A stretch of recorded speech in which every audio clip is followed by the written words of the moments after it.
So welcome back to the class. We are in the 12th week, that means the final week of this course, and we have very limited time in order to complete the remaining sections. And as you have seen from the past couple of weeks, we have been looking at very specific sessions, very specific themes on globalization in India. And in the previous sessions, you had a guest lecture by Dr. Shakti on her research area and related to middle class and then IT industry and other things related to that. So we'll have two sessions today. One on consuming Goa, tourist site as a dispensable space, and another session, maybe the last discussion on substantive theme on Indian society and globalization is a discussion on development related displacement due to SEZ, Special Economic Zone policies, and the kind of resistance that have been emerging across India. So that would be the next session. So in this class, we are looking at the question of tourism, and we know that, or by the time you would have understood that tourism basically means the movement of people from across the place. And we had the earlier session on the question of tourism in Goa. So we will have this particular paper, Consuming Goa, Tourist Site as Dispensable Space. So this is an article appeared in 2000, written by Paul Routledge, which really talks about the kind of large-scale transformations happening in a particular in this very famous popular tourist space called as Goa. So we know that the transportation of people, especially tourists, play a very important role in the globalization. While traveling of people is nothing new. We have had people traveled across different continents and communities, geographical areas from time immemorial. But globalization has really enhanced the travel of people due to the availability of cheap flights and other kind of transportation facilities. And we also know that in terms of tourism, it's not only that people in large numbers go to some other place. It also has economic implication. It also has cultural implication. It has political implication. It has a series of implications affecting both the host as well as the other country. So in this essay, though it's published in 2000, it's something important because those who are interested to understand the complications of tourism, globalization and tourism, and this is an extremely important essay. So there is a spectrum of the increasingly intensive development of tourism currently organized under the sign of liberalization. So the liberalization policies, as we have seen that, which was a kind of announced in India in 1990s, it opened up the economy, it allowed the flow of private capital and also that of the foreign development, foreign direct investment into Indian economy, and there was a proliferation of such kind of economic activities, and tourism was one such. So there was a concerted effort to kind of utilize the tourism potential of India, and we know that India as a destination has a big selling capital or capacity among many of the foreign countries, because there were very specific historical connections with India and the Europe, starting from say 15th century onwards, and also due to colonial connections. And also India has a very unique place in the world imagination as the land of spirituality, Eastern spirituality and Hinduism and a host of other things. So there was concerted attempts, and 1990s was kind of declared as the decade of tourism in India. And so there was concerted effort from the government sides to basically open up the tourism industry, invite multinational companies, and to undertake huge campaigns across the in many of the developed nations to attract tourists from there. So the National Tourism Action Plan, NTAP, of 1992 placed increasing emphasis on the demand-centered model of international tourism, particularly that of the luxury tourism. So, there are quite a lot of considerable literature on the kind of tourism, what kind of tourist are we expecting, and what are the kind of implications of different segments of tourism. For example, the luxury tourism, where people come with the aim of having the best of the luxury that is available. So, that is quite resource rich kind of a tourism, which require maybe 5-star kind of facilities, hotels and airlines, and then food and other things, and that also brings in quite a lot of huge foreign currency into foreign money into our local economy.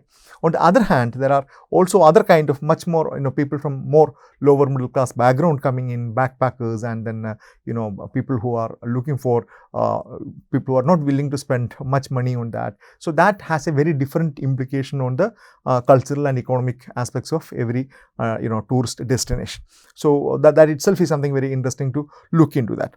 Now, this particular decade, 1990s and later, it saw wholehearted government support to promote tourism in India. Now, Goa first came to the attention of the international tourist community during the 1990s and 1960s and 70s, when the state's palm-fringed beaches became a haven for Western hippie travelers. And those who are familiar with this theme know that there was a major rise of hippie culture during 1960s and 70s, especially in Europe and as well as in the America, where people who declared themselves as kind of anarchic, who have rebelled with the kind of societal institutions and regulations, and who wanted to live a very, very different kind of life, completely uninstitutionalized kind of life.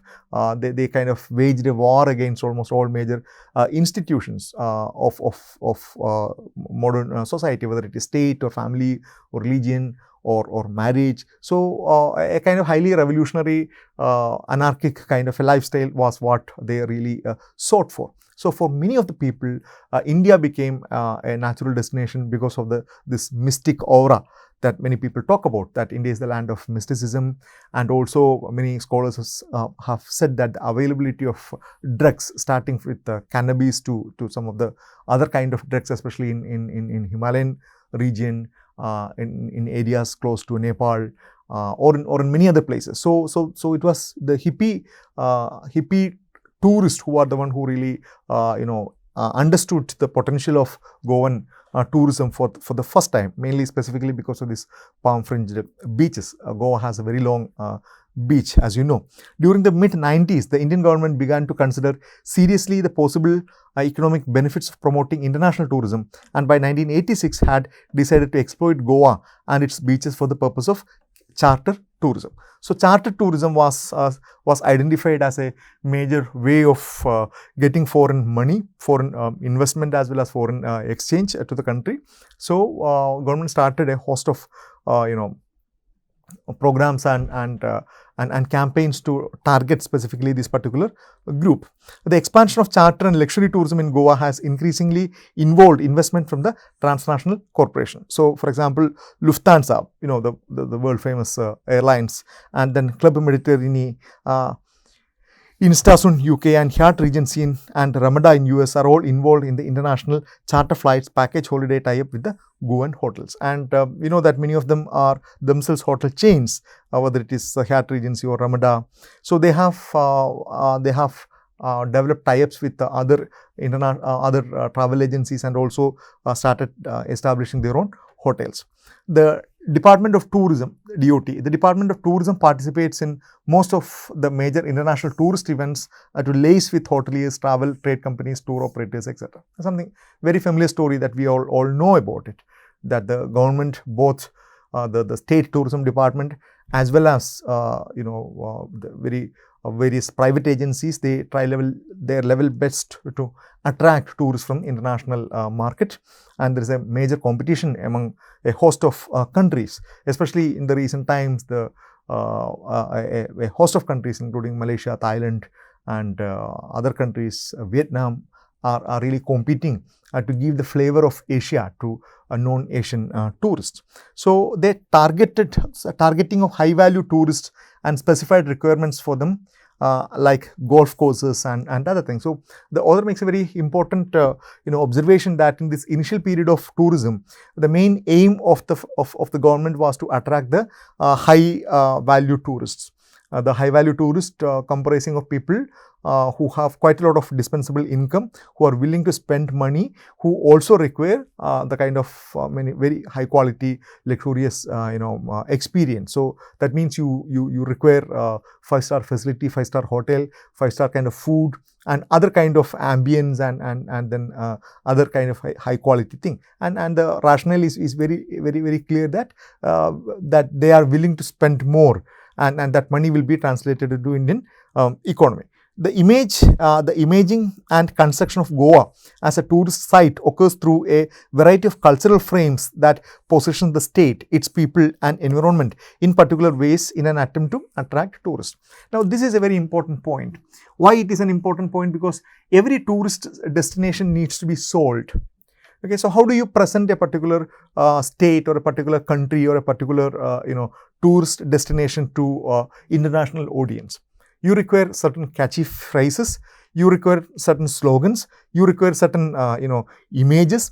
You also need to you need to really invoke certain imaginations in the minds of the people about the kind of a destination. And that is a very fascinating process. How this specificity, how this exclusivity is kind of created. What are the resources that they depend upon, whether it is legends, history, nature, people, culture, language, religion. There are host of factors which act as resources from where these specific imageries are actually built. For example, a state like Kerala has made its slogan that God's own country, an extremely popular slogan among the international tourist circuit, and it became extremely popular because they present Kerala as the God's own country, a piece of land which has abundance in terms of natural beauty, rivers, and then greenery, all kind of stuff.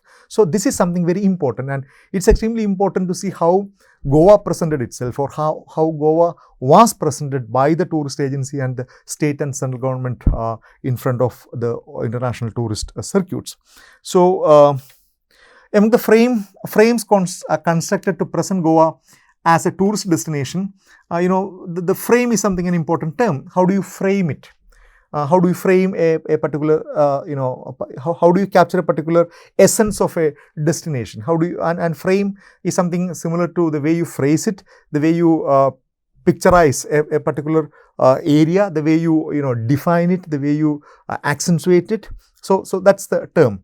Goa as a tourist destination. The single most powerful referent is that of the beach of Goa's 105-kilometer coastline. 60 kilometers are designated as beach areas.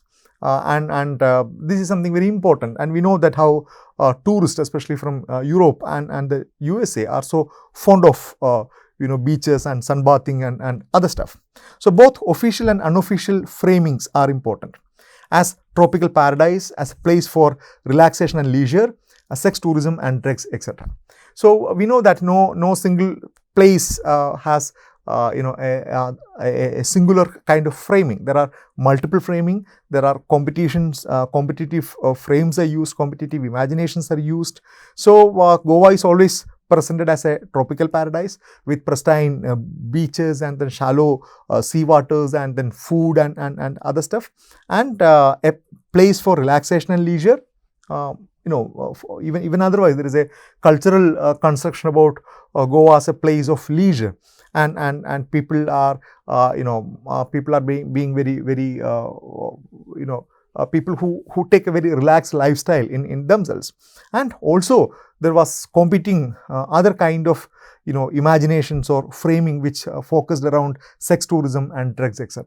Because drugs was freely available to a large extent, and along with this tourist attraction, sex tourism also became an important one, because we know that the clienteles are different, but there was, and even now there is an impression or imagination about Goa being a place where sex and drugs are freely available.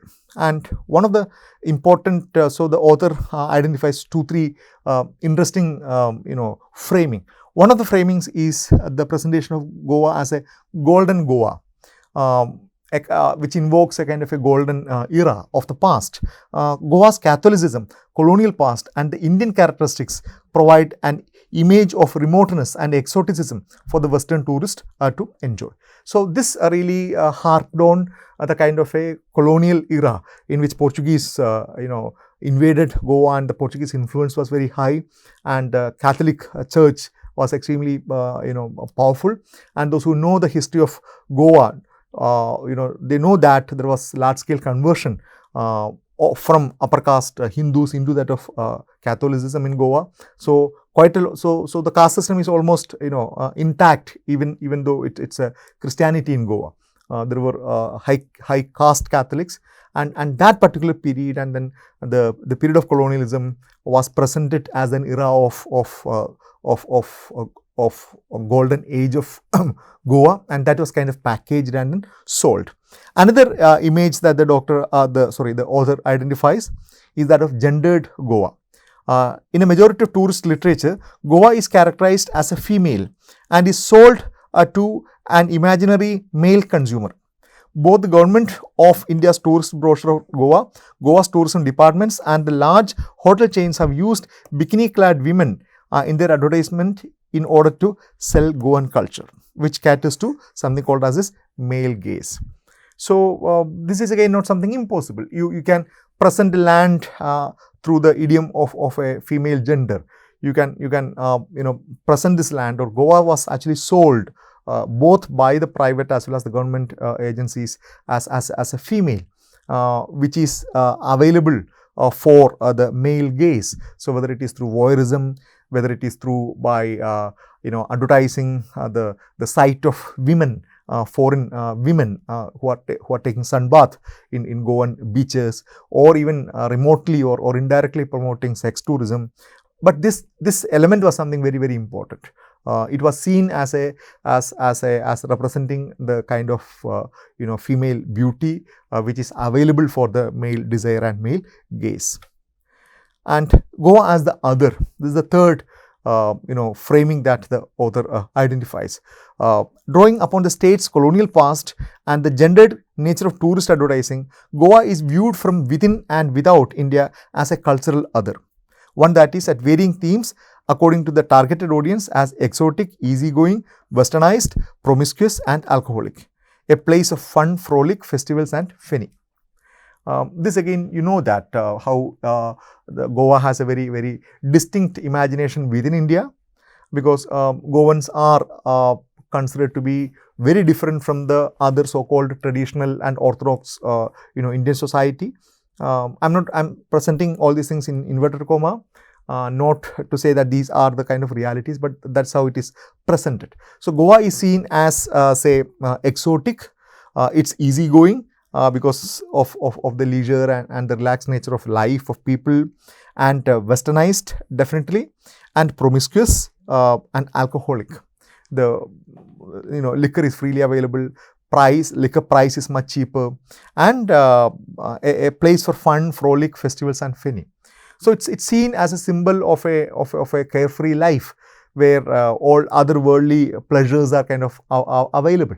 So Goa was presented as a place where otherwise strict traditionalist Indians can go and then enjoy for some time and then get back, without affecting the culture of their own native places. So it is seen as a place where anything is allowed, a place where promiscuity is allowed, food, drugs, sex, all these things are kind of really available and tolerated. So that idea was widely circulated to the Indian population.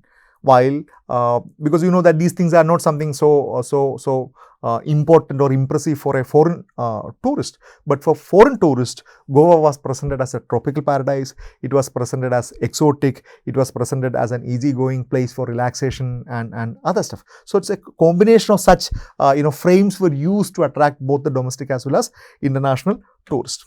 Now, so far we have heard about the ways in which this particular place was framed and then tourism was attracted.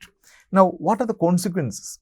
We know that there is huge amount of money must have come in, but what are the other consequences? And these consequences, what we are going to discuss, is not something confined only to the Indian context or to that of the Goan situation. These issues are confronted by almost every tourist destination across the globe.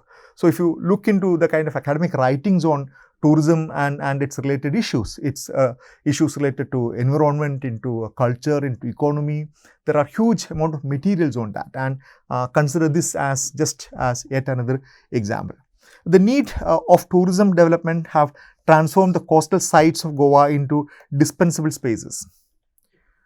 What has become dispensable is the integrity of the political process, the rights of local people to pursue traditional livelihood and to have access to local resources, and the cleanliness of the environment. So, one of the important things that has happened in Goa is that most of these things were presented as a top-down approach. It was decided by the government, it was decided by the state, and it was kind of imposed on that. And the kind of involvement of the people, the true democratic process was hardly taken, and this tourist land, especially that of the beaches, becomes kind of indispensable spaces. So the rights of the local people to pursue traditional livelihood, say for example for fishing, for casting their net, for drying the fish, or having some coconut garden over on the beach. These kind of things were seen as less important or less economical, and was very was ruthlessly sidelined. And of course the environment really suffers.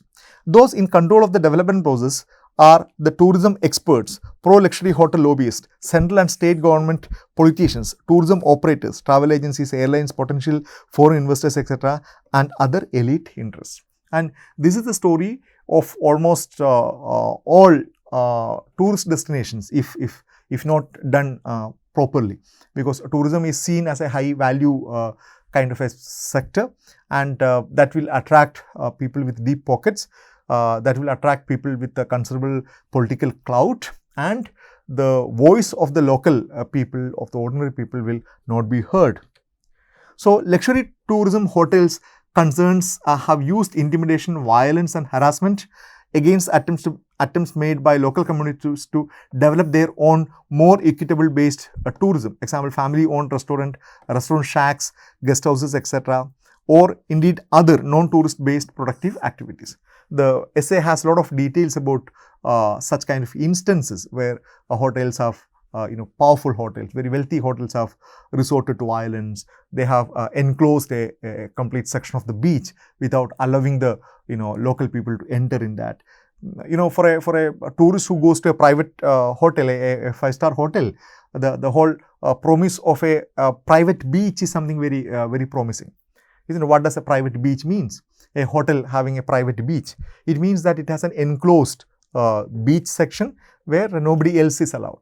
So who are this nobody else? The nobody else are the people who are living, nearby, the non-residents of this hotel. So it provides you with complete safety and privacy, most importantly.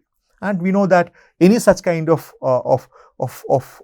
space creations definitely take place through the process of exclusion, and this happens blatantly in almost every such kind of places. And the lower middle class and the lower class, the native population who are not able to get into this kind of high value exchanges are systematically excluded.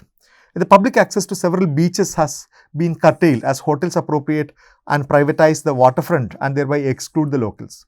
The beach areas have traditionally been used for the maintenance of fishing boats, drying of fishing nets, for casting fishing nets, and also for planting coconut paddy and cashew, and for toddy tapping. All these things become, as I mentioned, less attractive enterprises. Then another very visible thing is this overexploitation of water through digging bore wells. You know that how huge would be the requirement of water for a 5-star hotel with, say, hundreds of rooms and then sprawling lawns and a host of other things. They are all highly water intensive enterprises. Even though many of them might be recycling water, but still the requirement of water is very high, and they have the wherewithal to dig deeper and deeper bore wells, which will have very serious implication on the water level of water table in those areas. Tourist site witnessed both an increase in land value and the increase in the prices of basic food commodities. Both became increasingly unaffordable to the majority of the local population. Another very consequent, very specific consequence, that the land prices will shoot up, ordinary people will not be able to take, and also the price of the usual commodities, food items and other things also also they go up. Serious ecological damage. The destruction of sand dunes, the destruction of tree cover, the tapping of groundwater within 500 meters of the high tide line, the declining in the water table, the planting of exotic species in flora that are ecologically inappropriate for the local ecosystems, increased levels of coastal pollution, and the discharge of hotel sewage directly into the sea. These cases have been reported in significant numbers, that hotels and then cruise boats and cruise ships, they are discharging the sewage directly into the sea or into the major water bodies by creating huge amount of environmental pollution. And this is a story in most of the major tourist destinations, whether it's in Vietnam or in China or Malaysia or in any other place. This is a very important issue. Now, increasing instances of resistance from the local communities. So this, if those who are familiar with Goan society know that Goa has a very long history of civic activism. Civil society is very strong. There are very active citizen groups who question this kind of growth, uncontrolled growth of tourism. There are citizenship groups and civil society organizations who question the mining business in Goa. Mining business in Goa was yet another very important and lucrative economic activity that has systematically or significantly damaged the ecological balance of the state. So many of the village communities engaged in resistance. The principal concerns have been those of the community-centered resource appropriation, that is land, water and beach access, engendered by particular forms of luxury tourism linked to the increased impact of multinational capital in Goa. So this is the story of Goa, that we are seeing the kind of people who resist against such policy. They are actually resisting against a very powerful adversary, which comes in the form of foreign capital, and foreign tourists and then huge money, people with high disposable income, and those concerns are expressed in different ways in community-centered thing, through their language, through their identity, and they are all trying to stake claims on their natural resources. So, although such resistance is place-specific in character, it nevertheless articulates concerns that are to be found throughout societies that are undergoing liberalization, those of economic, political, cultural and environmental justice. Goan resistance represents local and particular response to the juggernaut of tourism that bears the universalizing impulse of the Western ways of wealth creation and consumption. So, how do local population resist? That no country is free from that. Even there were reports about many of the European countries, the city dwellers are forming alliances to resist the kind of overselling of their town as a tourist destinations. So this is not something confined to third world countries. It's a phenomenon in many of the European societies as well. So tourism is a very while it's a very interesting thing, it provides you the possibilities to go and witness and experience other culture. Its implication, if not carefully done, if not done with sensitivity, it can be quite disruptive to the local economy, local people, local culture, and that is why we are witnessing quite a lot of resistance against such kind of initiatives from across the globe. So if anybody is interested in understanding the connection between globalization and tourism, this paper would be helpful, because this is the story which is being being enacted in different places of the globe. So let us stop here and then meet for the next class. Thank you.